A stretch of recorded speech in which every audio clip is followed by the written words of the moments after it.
Hello students, today we'll discuss one chapter of class 9th, the 5th chapter, the fundamental unit of life, and I have divided into different parts, and today I'll discuss part 1 of this chapter. Okay, so in this part I will be dealing with what is cell, a discovery of cell, then cell theory, then types of organisms on the basis of the number of cells, shape and size of the cells, then structure of the cells. And under structure of the cells, we'll discuss only a small portion, that is cell membrane or plasma membrane, and then function of plasma membrane. Under plasma membrane function, we'll discuss diffusion, osmosis and active transport. Okay, so let me first tell what is cell. Okay, so cell is the structural and functional unit of life. First thing, it is called as the structural unit of life. Why?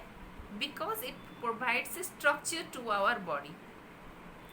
For example, suppose say take our finger. Okay, our finger is made up of thousands of millions of cells. So that means the cell is only giving structure to our finger. The structure of our finger is because of presence of millions of cells. Similarly, take any part of our body that is made up of cell only. Whatever structure, whatever shape, that is because of different arrangement of the cell. So that's why cell is the structural unit of life. So every living body consists of cells. What is the next point? It is the functional unit of life. So why it is called functional unit of life? Because function of the body take place at the cell level. What does it mean?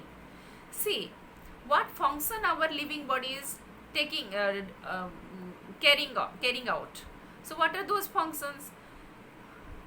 That is nutrition, excretion, respiration. So whatever functions that is carried out our body, that is taking place ultimately at the level of cell.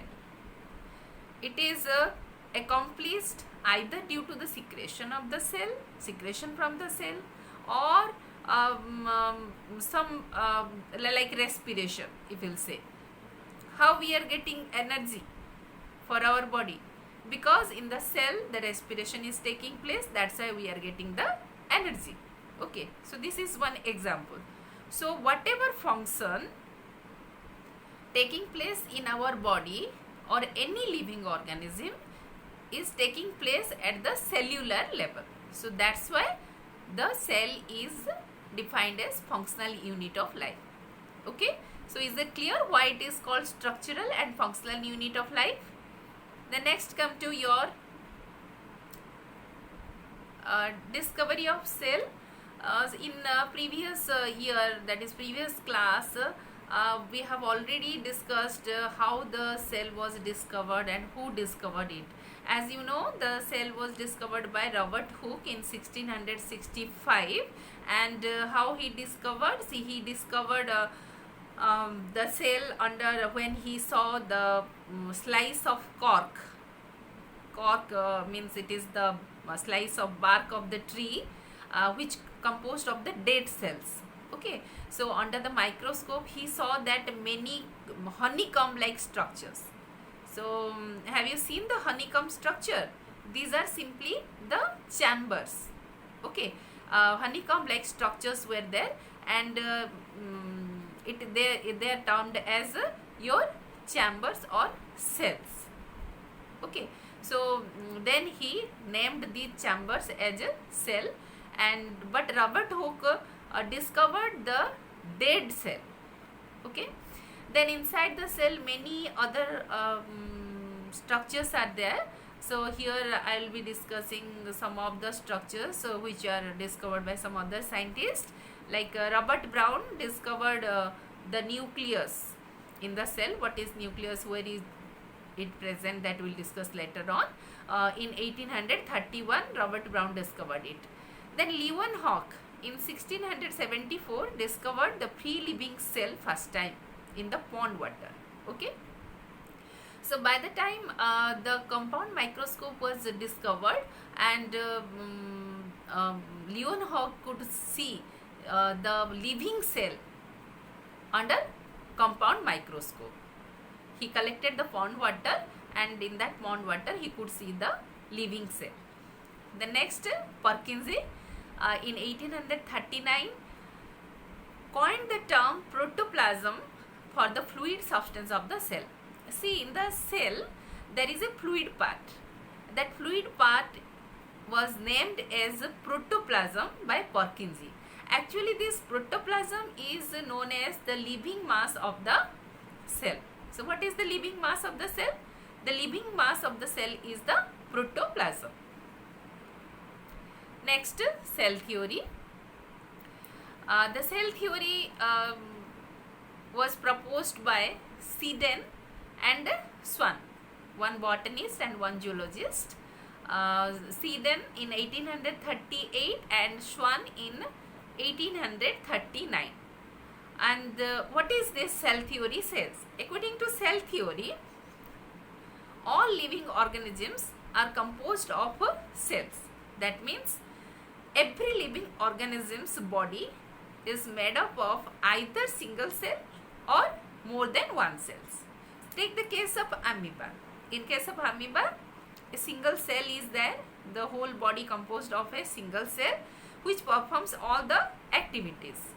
But in higher organisms, take our case, the human being, the body composed of many cells, and many cells are performing different kinds of functions. So all living organisms are composed of the smallest unit, that is called cell. The cell is the fundamental unit of life. So in every living organism, what is the fundamental unit? The smallest unit, that is the cell. That means the whole body is made up of the smallest unit, that is called cell. And at the cellular level only, all the functions are carried out. The next is your these 2 points were proposed by Seeden and Swan, but later on this cell theory was extended by one more scientist, Virchow, in 1855. He said that all new cells comes from pre-existing cells. He said that whatever new cells are formed, they come from the pre-existing cell. Suppose say the take the unicellular organism. The new daughter amoeba cells are coming from the parent amoeba. Okay. So similarly in our case, take so that a single celled organism, in multicellular organism also in our case, when there is a wound, what happens? Suppose there is a cut, and you might have seen that after some days that the wound is healed. So how this healing is taking place? Because whatever living cells present nearby that cut portion, these cells are producing the new cells, and that covers up the wound, and the wound is healed. This is called regeneration. So here what happens? The old cells were there in the nearby part of the wound, and they were now form the new cells, and the new cells heal the wound. So this is how the new cells are always formed from the pre-existing cell.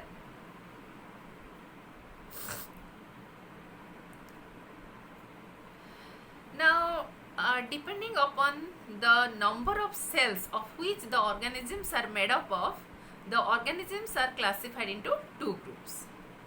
One is your unicellular organism, and other one is your multicellular organisms. You know that unicellular organism, amoeba, paramecium, euglena, so they are all unicellular organism. That means their body is made up of a single cell.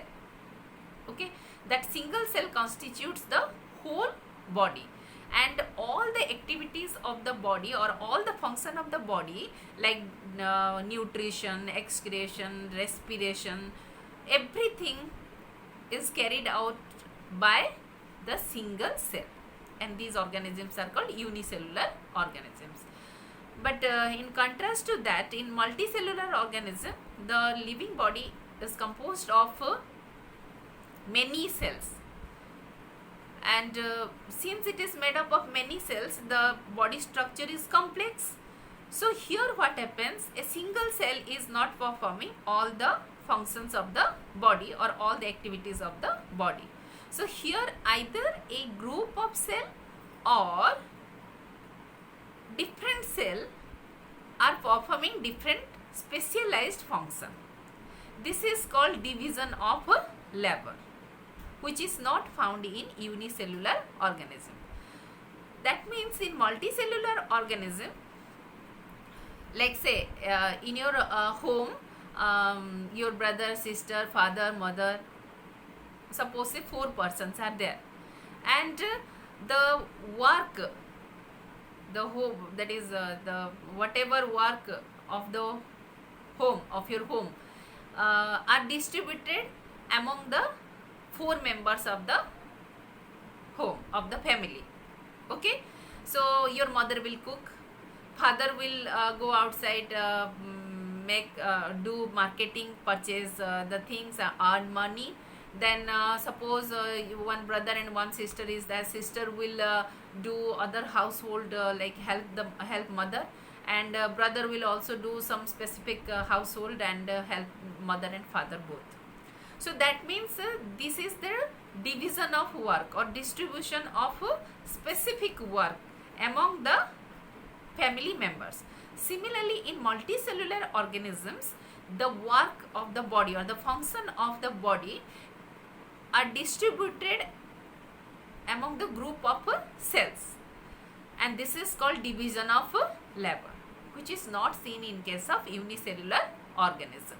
Okay, and the multicellular organism, you know that plants, human being, and all other animals except the that is unicellular organism, like some algae, amoeba, paramecium, bacteria, these are the unicellular organism, but multicellular organisms are other than these organisms.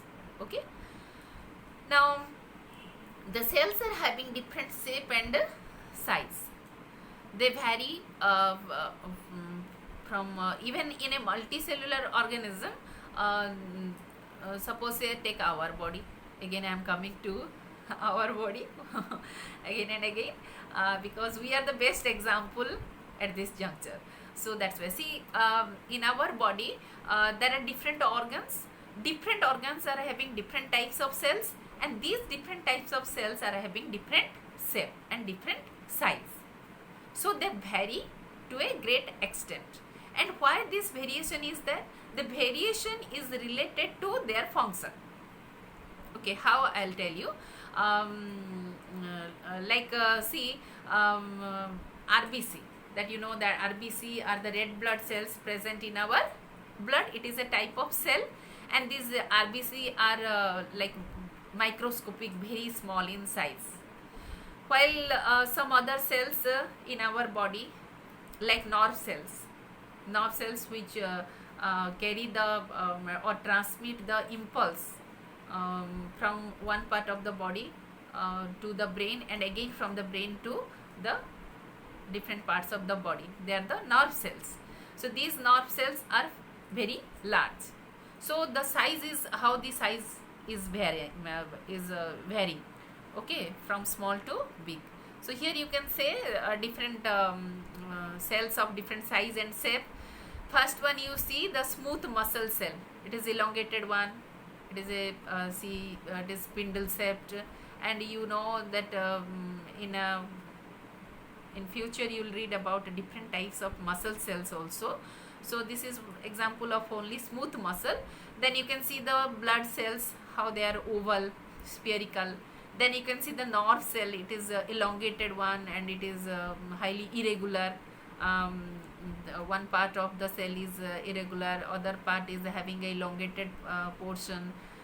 And then you can see the ovum, that is the egg produced by our ovary, how it is spherical. Then you can see the bone cell, again the bone cell is also irregular. Then you can see the sperm. The sperm, you have that is the diagram you have seen in class 8th, okay, in the chapter that is reaching the age of adolescent and reproduction. In both the chapters you have studied about the human sperm and ovum. Okay, so the sperm is also elongated, but as compared to nerve cell they are very small in size. Then here you can see the fat cells that deposits the stores the fat. So here are some of the and these cells are performing different functions. Okay, like muscle cells combinedly they help in movement of our body parts. Then blood cell, that you know, it helps in carrying the oxygen. Then nerve cell, transmission of the impulse. Then ovum, you know, it helps in reproduction. Then bone cell, it provides structure to the bone. Then fat cell stores fat, and sperm also helps in reproduction, that is the male gamete. Okay, now let us discuss the real part of the cell, that is the structure of a cell. Actually the cell composed of a cell wall. In case of plant cell, only the cell wall is present. Then cell membrane, which is present in both plant and animals. Then nucleus, and then cytoplasm. So basically every cell, living cell, is made up of 3 parts except plant cell. What are these 3 compartments or 3 functional parts? That is cell membrane, nucleus and cytoplasm. But cell wall is another part of the cell which is present only in case of plant cell. So let us start because the plasma membrane, cytoplasm and nucleus are common to all the cells. Let us start with the cell membrane or plasma membrane. Okay, so the plasma membrane is the covering of the cell that separates the content of the cell from its external environment. That means you know that cell is either spherical, as I have shown you, different shaped cells are there. The outermost covering or the membrane is called plasma membrane or cell membrane. Okay, and this plasma membrane is the living part. Remember, plasma membrane is living part, but don't confuse it with cell wall. Cell wall is dead, but plasma membrane is living part. Okay, and it is present in all cells, all kind of cells, like plant cell, animal cell, bacteria, protozoa, fungi. So all kinds of organisms cell it is present. The cell membrane is very thin, it is very delicate, and it is elastic.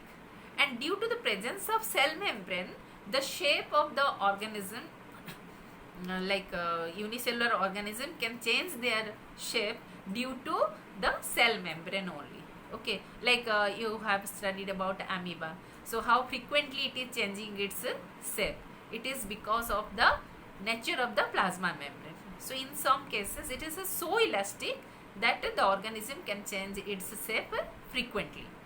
Besides that, one most important point is that it is selectively permeable. What is selectively permeable? See, initially it was said that it is semi-permeable, but later on it is known as selectively permeable. Selectively permeable means what?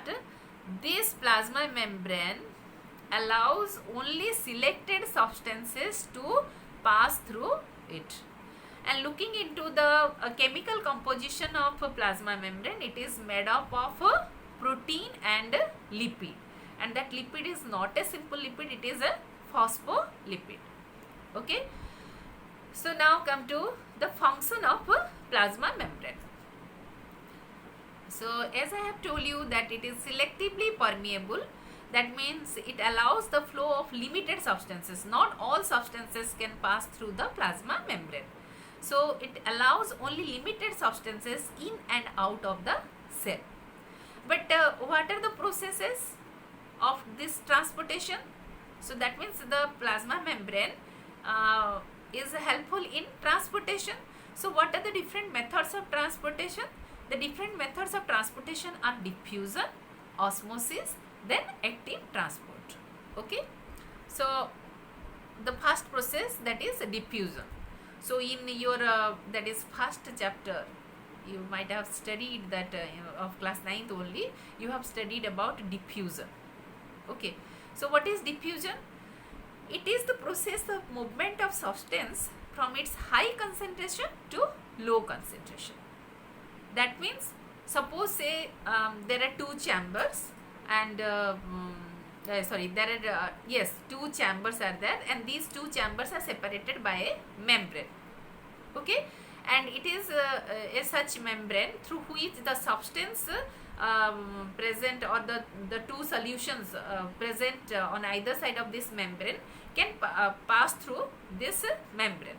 Then suppose say the let us take the that is salt solution.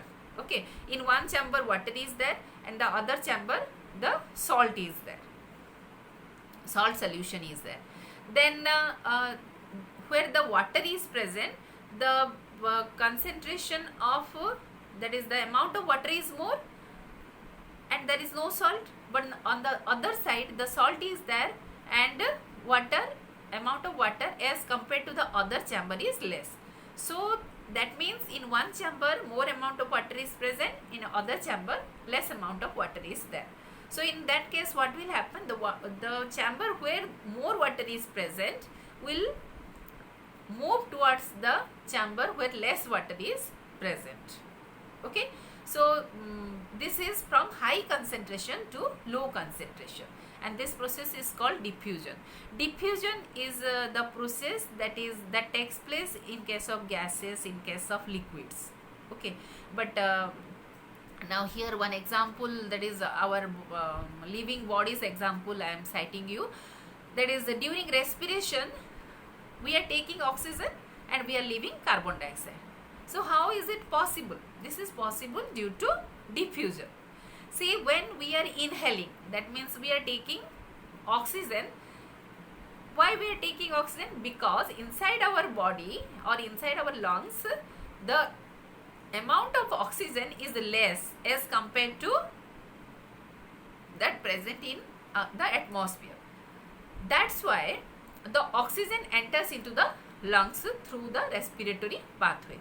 But at the same time, our body is having, the lungs are having more carbon dioxide as compared to the atmosphere. So that's why, so inside the body more carbon dioxide, but outside the body less carbon dioxide. So from where to where the carbon dioxide will move? Definitely it is from our lungs to atmosphere or to outside. So here the high concentration to low concentration, the gas is moving. This is called diffusion. Okay, so this diffusion always takes place when there is a difference in the concentration. Okay, but this diffusion is a very slow process. The next method is your osmosis. The osmosis is also a kind of diffusion, that is from high concentration to low concentration. Then what is the difference between diffusion and osmosis? Diffusion can take place through any membrane, but osmosis can take place only through semi-permeable membrane or selectively permeable membrane.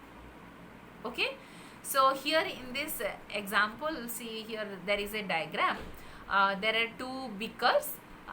In first beaker, beaker 1, the two solutions are separated by a membrane. That membrane is the semi-permeable membrane. Okay, and on the left side of the semi-permeable membrane, the solution is having less solute. Solute means the solid particle dissolved in the solution. Okay, and solvent means the liquid part. In a solution there are two parts. One is solute. Solute is the solid part dissolved in the liquid part, and the liquid part is called solvent. So in this first diagram, first beaker, you can see that on the left side of the semi-permeable membrane, the liquid is having, the solution is having less amount of solute, more amount of solvent.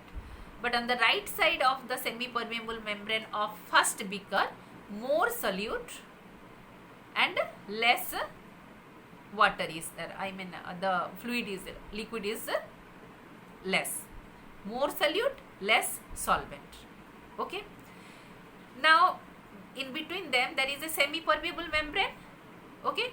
Now what will happen? The water will move from which side to which side? Definitely it is from left side to right side.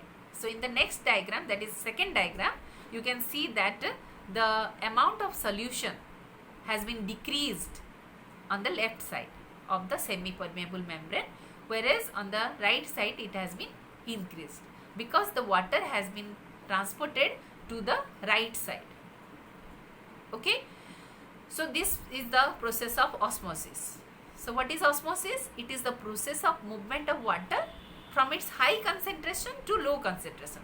So we are considering the concentration of water, not the solute. So this is the movement of water.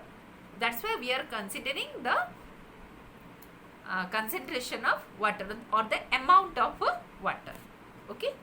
Now there are three types of solution here, I'll tell you, and depending upon this type of solution in which the cell is present, either the exosmosis or endosmosis takes place. Okay. So first type of solution, I'll tell you, here it is isotonic solution. What is isotonic solution? See, here there is a cell. Okay. Here we have taken a plant cell. It is a rectangular cell. Here in the diagram you can see that there is a yellow arrow and another is green arrow, and the water is, the arrow shows that the water is entering into the cell as well as the water is coming out of the cell, and the cell is placed in a solution, and that solution is called isotonic. What is isotonic solution? See here, the solution in which the cell is placed is having equal amount or equal concentration of water as that of the cell. इसका मतलब है cell के अंदर water का concentration या फिर water का amount जितना है, सेल के बाहर भी उतना ही वाटर है, सेल जिस सराउंडिंग में है, तो दोनों का कंसेंट्रेशन सेम है. That's why it is isotonic. So in this case what happens, the water will continuously from outside to inside and inside to outside, and here the cell will remain, that is normal. You can say the cell will remain flaccid. Okay, and such type of solution in which the cell is kept and the cell is having the solution is having equal concentration of equal amount of water as that of the cell, that is called isotonic solution. Then we will come to the next type of solution, that is hypotonic solution. Hypo means less. Okay, and less concentrated, and hyper means more concentrated. So here you can see that the cell is kept in a solution where the amount of water is more and the solute is less. That means the solution is less concentrated. That means the amount of water is more as compared to the inside of the cell. So outside more water, less solute or less dissolved soil solute. So it is hypo, less concentrated. Less concentrated solution means what? More water, less solute. But inside the cell, less water, more solute. So in this case, what will happen? Water will enter from outside to inside of the cell. So here two yellow arrow are there, which shows that the water is entering into the cell.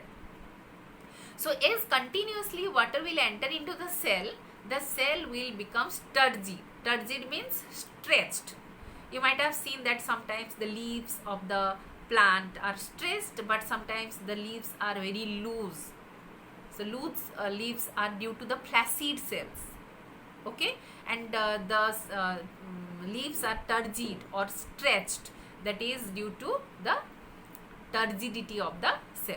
Okay, so here the water is entering into the cell, and this and through the semi-permeable membrane or selectively permeable membrane. So that's why here osmosis is taking place as water is transported, but it is moving inside into the cell. So it is called endoosmosis, and due to endoosmosis the cell will swell. Okay, the next come to your another solution, that is hypertonic solution. In hypertonic solution, hyper means more. It is the solution is more concentrated. More concentrated means what? The amount of water is less and amount of solute dissolved in it is more. So here you can see in the diagram, the cell is having here you can see that there are two green arrows. The water is coming out of the cell, and why the water is coming out? Because outside the cell, or the cell which is kept in the solution, that solution is having less water as compared to the cell. So that's why the water from the cell has been come out. Okay, and that's why two arrows are there. So as the water will move out of the cell, then what will happen? The living mass of the cell will shrink. So here the shrinkage of the living mass of the cell has been taken place, but the cell wall is as it is. You can see this, there is no change in the shape of the cell.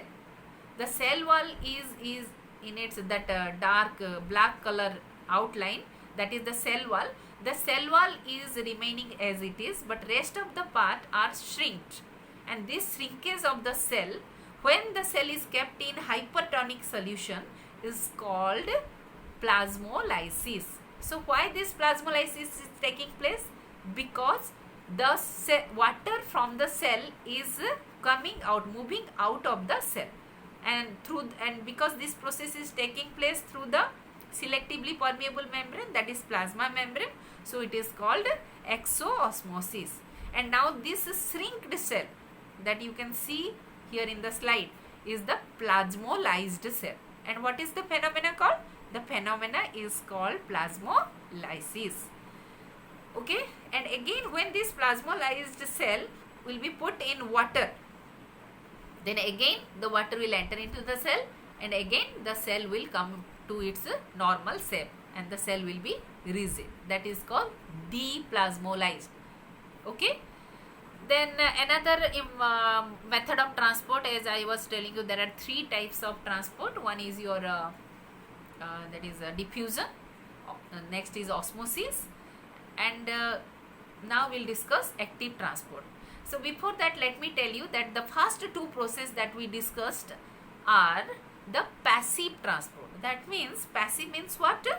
There is no energy required for this process. But what is active transport? It is the transport of the that is transport of the molecules across the membrane when there is expense of energy is taking place. Energy is utilized for this transportation. Okay, so that's why it is called active transport. Okay, so why energy is required? Because here the movement of the substance or molecule takes place from lower concentration to higher concentration. ठीक है, it is like जैसे कि मेरे पास आपके पास 20 chocolate है, मेरे पास 2 ही chocolate है, और आपको अगर मैं आपको मुझे और 2 चॉकलेट देना है तो क्या होगा, बहुत मुश्किल से ही मैं आपको दूंगी, है कि नहीं। तो इसी तरह उसमें क्या होगा, I have to be that much active. Okay, so here I'll show you one example, you can understand that. So here in the diagram you can see the first case, the easy method, passive transport. That means simply that person is standing above there is a slope, okay, at the steeper part of the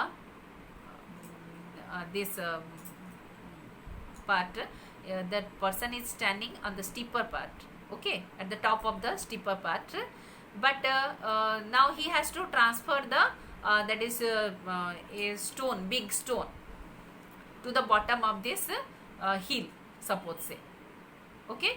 Then simply he will throw it and there will be no energy required for this purpose. So first 2 process that we discussed, that is diffusion and osmosis, are the passive transport. In that case we are not using any energy, because there is a difference in concentration. So from high concentration मेरे पास ज़्यादा है, मैंने आपको दे दिया, मुझे कोई दिक्कत नहीं हो रही है, मुझे कोई प्रॉब्लम नहीं हो रही है, ठीक है। लेकिन मेरे पास कम है, आपके पास ज़्यादा है, मैं आपको दूंगी, तब तो मुझे तो प्रॉब्लम होगा ही, मुझे थोड़ा दुख लगेगा, मुझे थोड़ा कष्ट होगा. So this process is also like that. So the same thing here in the right side diagram you can see that अभी ये आदमी को नीचे से पत्थर को उठा के ऊपर रखना है.